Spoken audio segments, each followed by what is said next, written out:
focusing on our older adult population and ensuring that we truly have a community of vital living and a community for a lifetime in Montgomery County as a key priority of mine for my year as council president. I just came across the street from the council office building. We just preliminarily approved a $7.1 billion annual operating budget. My primary responsibility as council president, so I suppose that my main responsibility for the year as council president is mostly done. We'll do final approval next week, but ultimately the hard work is now done. And I'm extremely proud that we are continuing many of the key investments, all of which I have worked very intimately on related to housing.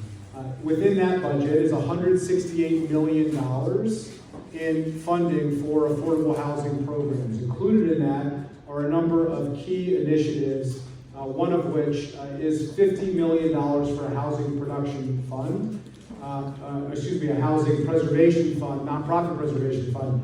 This builds on the housing production fund, which is a $100 million fund that I worked with colleagues to establish a few years ago that has become a national model. I think Zach Marks, I saw him on his way out from the Housing Opportunities Commission. I think you just heard from him. We are winning national awards in Montgomery County related specifically to that. The New York Times featured that project, the $100 million fund that we launched a few years ago as one of the key ways that Montgomery County is leading the country in showing a model for how state and local governments can tackle the housing crisis. It's a very creative approach I'm happy to explain, but as part of that effort to create that $100 million fund that's being talked about all across the country, being replicated in jurisdictions around the country, and it was always the vision that we had to have a $50 million companion fund to preserve naturally occurring affordable housing. It has taken multiple years to figure out how to do that, not just how to fund it, but how to actually execute the program. But finally, with a tremendous amount of work, bringing together the Department of Housing and Community Affairs, Housing Opportunities Commission, our nonprofit housing providers, we have come up with our plan, and we have now funded it. I introduced a special appropriation for $20 million a few months ago that was approved. And with the approval of this budget starting July 1st, we will be up to the full $50 million starting on July 1st for that program. It will be the most significant preservation effort of any jurisdiction, certainly in the region, probably in the country.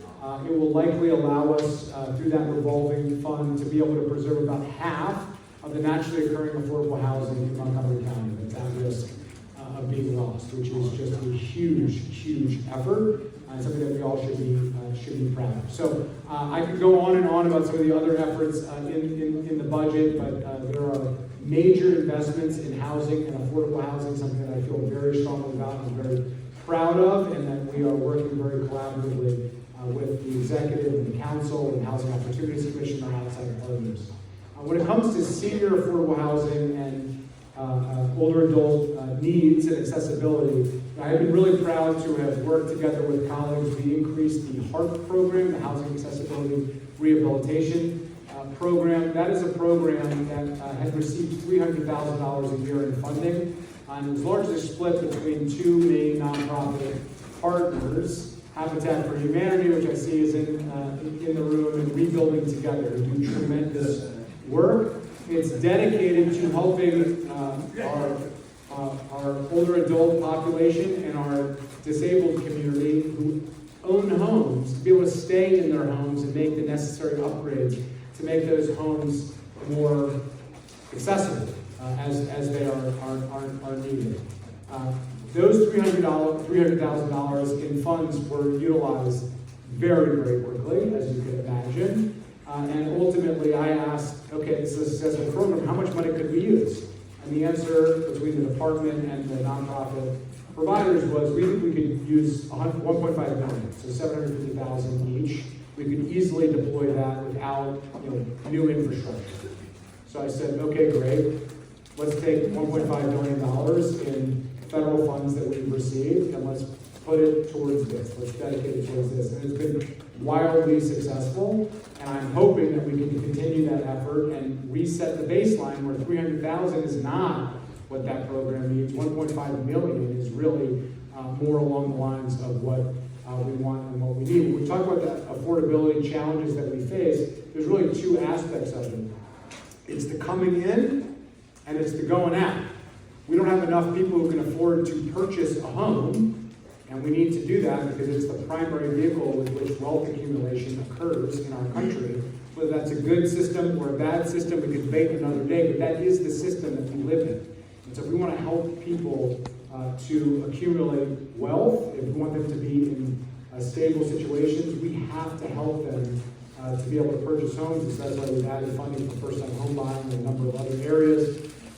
We have to help people who own their homes, who are at risk of losing their homes, be able to stay in their homes. And particularly when we look at the older adult population, and especially when you then layer on the communities of color, particularly black home ownership numbers, we are both losing on the front end of a disproportionate and inequitable proportion of new homeowners represented by communities of color, BIPOC communities, but we also are losing more black homeowners than counterparts. We're losing more communities of color who are homeowners who can't afford to stay in their homes with rising costs. So we need to tackle and address both.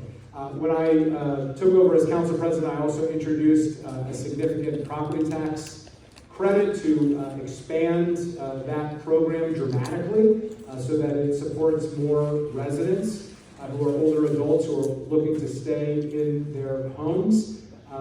It would also not only expand it, but target it to people who need it, increase the value of your home that you could be in, but also targeted to people who meet certain income thresholds to make sure that those who really need to get support to stay in their home can do it. We've hit some snags with support among colleagues and some technical details, so I'm hoping we can get that across the finish line over the course of the next few months. We welcome your interest and your advocacy in that. I think it's really important as we look at the challenges facing older adults and helping folks to be able to stay in their home. We've had significant support among the community, but we have to get that across the finish line. Beyond that, we have a Design for Life program, as I think many of you know. That is a good program, but it's not working as well as we would want it to. The funds that have been deployed for that program really haven't been utilized to the extent that we can. And so I put this in the opposite category as the HARP program. The HARP program was a highly successful program that didn't have enough money.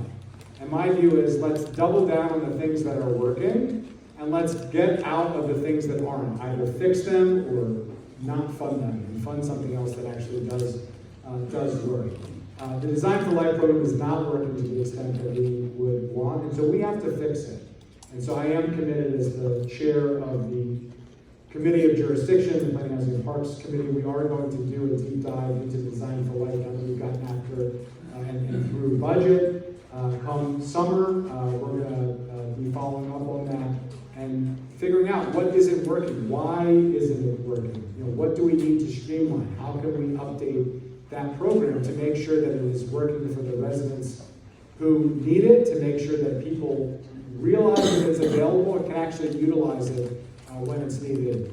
I think some of it is the requirements. I think some of it is the application process. We look at other jurisdictions around the country that have successful programs. I think there are best practices that we can use. I'm a big believer that our best ideas don't have to be ours. We can take from others things that are working. I always say that my best ideas are almost never mine. Other people have way better ideas than I have, and some of the most important and most significant things that I've been able to do have been ideas that have come from other people. And I think as a county, we need to start doing that as well. Replication works. So let's figure out what are the best things that are happening elsewhere and how can we deploy them and do them here.